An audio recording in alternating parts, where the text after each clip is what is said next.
Bonjour mes chers amis, aujourd'hui je vais me faire un plaisir de vous lire le petit livre rouge de Mao Tse-tung.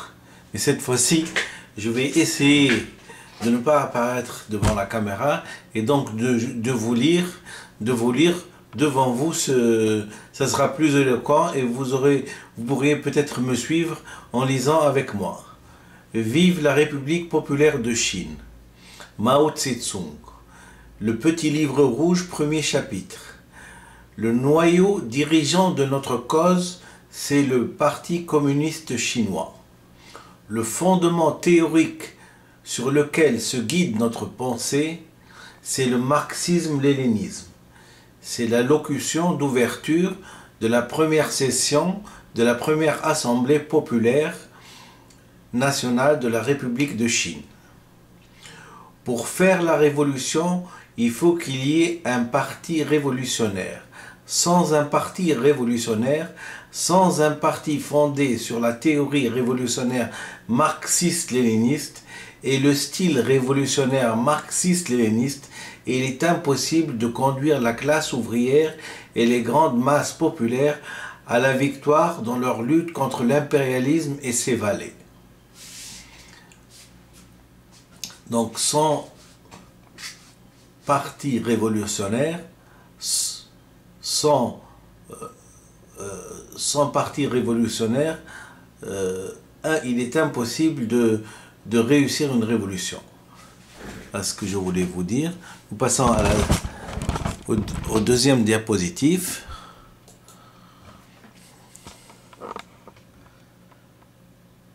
Deuxième diapositive.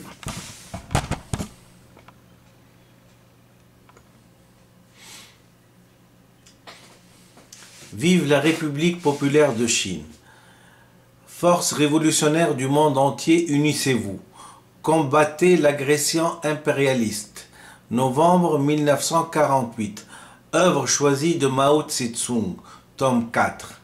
Sans les efforts du Parti communiste chinois, sans les communistes chinois, ces piliers du peuple, il sera impossible à la Chine de conquérir son indépendance et d'obtenir sa libération. Il lui sera impossible également de réaliser son industrialisation et de moderniser son agriculture. Du gouvernement de coalition, 24 avril 1945. Œuvre choisie de Mao Tse-tung, tome 3. Le Parti communiste chinois constitue le noyau dirigeant du peuple chinois tout entier. Sans un tel noyau, la cause du socialisme ne saurait triompher. Vive la République populaire de Chine. Allocution à la réception accordée aux délégués au 3e congrès de la Ligue de la jeunesse de démocratie nouvelle de Chine, 25 mai 1957. Pour faire la révolution, il faut qu'il y ait un parti révolutionnaire. Sans un parti révolutionnaire, sans un parti fondé sur la théorie révolutionnaire marxiste-léniniste et le style révolutionnaire marxiste-léniniste, il est impossible de conduire la classe ouvrière et les grandes masses populaires à la victoire dans leur lutte contre l'impérialisme et ses valets. Forces révolutionnaires du monde entier, unissez-vous, combattez l'agression impérialiste. Novembre 1948, œuvre choisie de Mao Tse-tung, tome 4.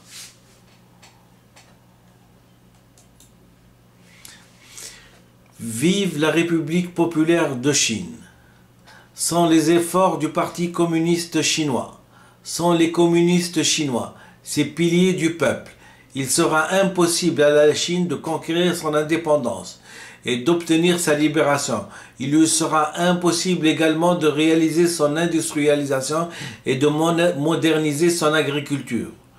Du gouvernement de coalition, 24 avril 1945, œuvre choisie de Mao Tse-tung. Le Parti communiste chinois constitue le noyau dirigeant du peuple chinois tout entier. Sans un tel noyau, la cause du socialisme ne saurait triompher. Vive la République populaire de Chine. Allocution à la réception accordée aux délégués au 3e congrès de la Ligue de la jeunesse de démocratie nouvelle de Chine, 25 mai 1957. Un parti discipliné, armé de la théorie marxiste-léniniste, pratiquant l'autocritique et lié aux masses populaires, une armée dirigée par un tel parti, un front uni de toutes les classes révolutionnaires et de tous les groupements révolutionnaires placés sous la direction d'un tel parti, voilà les 3 armes principales avec lesquelles nous avons vaincu l'ennemi. De la dictature de la démocratie populaire. 30 juin 1949, œuvre choisie de Mao Tse-tung, forme 4. Il faut avoir confiance dans les masses. Il faut avoir confiance dans le parti. Ce sont là 2 principes fondamentaux.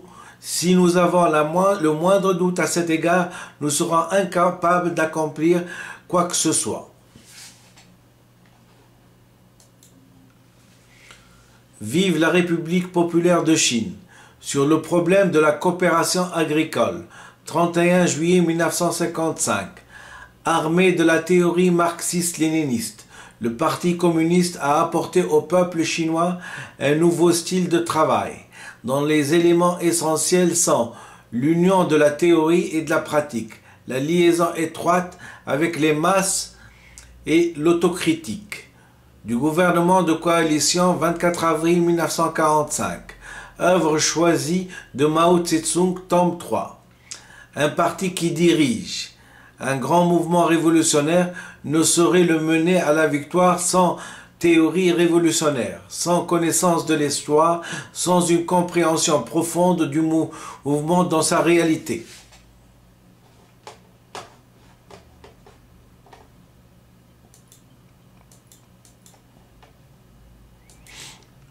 Vive la République populaire de Chine. Le rôle du Parti communiste chinois dans la guerre nationale, octobre 1938. Œuvre choisie de Mao Tse-tung, tome 2. La rectification est, comme nous le disions, un mouvement général pour l'éducation marxiste. C'est en effet l'étude dans tout le parti du marxisme au moyen de la critique et de l'autocritique. Nous approfondirons certainement notre connaissance du marxisme au cours de ce mouvement. Intervention à la conférence nationale du Parti communiste chinois sur le travail de la propagande, 12 mars 1957.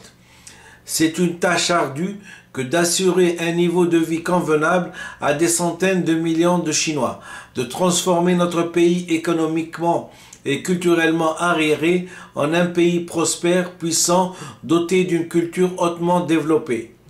Et c'est pour mieux assumer cette tâche et pour mieux travailler avec tous les hommes de bonne volonté en dehors du parti, déterminés à faire aboutir des transformations que nous devons, à présent, comme dans l'avenir, entreprendre des mouvements de rectification et corriger sans relâche ce qu'il y a d'erroné en nous. Vive la République populaire de Chine. Intervention à la conférence nationale du Parti communiste chinois sur le travail de propagande, 12 mars 1957. La politique est le point de départ de toute action pratique d'un parti révolutionnaire et se manifeste dans le développement et l'aboutissement des actions du parti. Toute action d'un parti révolutionnaire est l'application de sa politique. S'il n'applique pas une politique juste, il applique une politique erronée. S'il n'applique pas consciencieusement une politique, il l'applique aveuglément. Ce que nous appelons expérience, c'est le processus d'application d'une politique et de son aboutissement. C'est par la pratique du peuple seulement, c'est-à-dire par l'expérience, que nous pouvons vérifier si une politique est juste ou erronée et déterminer dans quelle mesure elle est juste ou erronée. Mais la pratique des hommes, spécialement la pratique du parti révolutionnaire et des masses révolutionnaires, se rattache nécessairement à une politique ou à une autre. Par conséquent, Avant de mener une action, nous devons expliquer clairement aux membres du parti et aux masses la politique que nous avons formulée, à la lumière des circonstances. Sinon, les membres du parti et les masses s'écarteront de la direction politique donnée par notre parti, agiront à l'aveuglette et appliqueront une politique erronée. Vive la République populaire de Chine. À propos de la politique concernant l'industrie et le commerce, 27 février 1948, œuvre choisie de Mao Tse-tung, tome 4. Notre parti a défini une ligne générale de la politique générale de la révolution chinoise et arrêté diverses lignes de travail et mesures politiques particulières. Toutefois, il arrive souvent que les camarades retiennent des lignes de travail et mesures politiques particulières et oublient la ligne générale de la politique générale du parti. Si vraiment nous les oublions, nous serons des révolutionnaires aveugles, des demi-révolutionnaires à l'esprit confus, et en appliquant une ligne de travail et des mesures politiques particulières, nous perdrons le nord, nous pencherons tantôt à gauche, tantôt à droite, et notre travail en souffrira. Discours prononcé à une conférence des cadres de la région libérée du Shaanxi-Shenzhen, 1er avril 1948, œuvre choisie de Mao Tse-tung, tome 4. Politique et tactique sont la vie même du parti. Les camarades dirigeants à tous les échelons doivent leur accorder la plus grande attention et ne jamais se montrer négligents à cet égard. Circulaire sur la situation du 20 mars 1948, œuvre choisie de Mao Tse-tung, tome 4.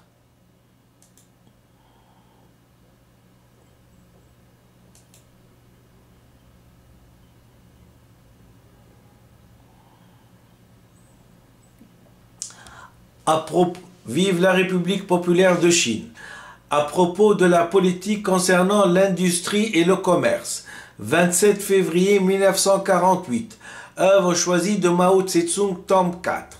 Notre parti a défini la ligne générale de la politique générale de la révolution chinoise et arrêté diverses lignes de travail et mesures politiques particulières. Toutefois, il arrive souvent que les camarades retiennent des lignes de travail et mesures politiques particulières et oublient la ligne générale de la politique générale du parti.